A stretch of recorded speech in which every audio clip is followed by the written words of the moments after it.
আসসালামু আলাইকুম। রিয়াজ টেক টিউবে আপনাদেরকে স্বাগত। আজকে আমরা দেখব গুগল ম্যাপে যে কোনো ইম্পর্টেন্ট লোকেশনকে কিভাবে আমরা লেবেল আকারে সেভ করে রাখতে পারি। এখানে আমি যে কোনো একটি জায়গায় লেবেল চাইলে ক্রিয়েট করতে পারবো। আমরা ধরে নিলাম এখানে একটি স্কুল আছে। আমি এখানে ট্যাপ করে ধরলাম। এবার আমি ডান দিকে স্ক্রল করব। স্ক্রল করার পরে এখানে আমরা লেবেল দেখতে পাচ্ছি। আমি এই লেবেলে ট্যাপ করব। আমরা ধরে নেই এটা একটি স্কুল, তো এটার নাম দিব আমরা রিয়াজ স্কুল। তারপর এখানে আমরা টিক মার্কে ক্লিক করে দিব।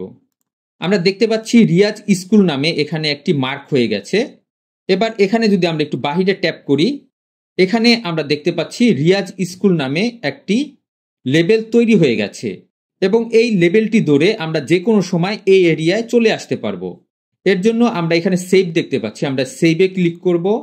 এখানে আমরা দেখতে পাচ্ছি রিয়াজ স্কুল নামে একটি লোকেশন সেভ হয়ে গেছে। তো এখানে আমরা ক্লিক করব। তারপর এখানে আমরা ডিরেকশনে ক্লিক করব।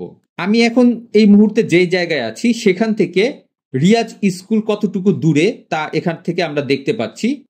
তো এভাবে আমরা আমাদের প্রয়োজনীয় যে লোকেশনগুলি আছে সেই লোকেশনগুলি আমরা সেভ করে রাখতে পারি। আশা করি ভিডিওটি আপনাদের কাছে ভালো লেগেছে। ভিডিওটি ভালো লেগে থাকলে অবশ্যই লাইক, শেয়ার এবং কমেন্ট করবেন এবং চ্যানেলটি সাবস্ক্রাইব করবেন। নেক্সট ভিডিও দেখার আমন্ত্রণ রইল।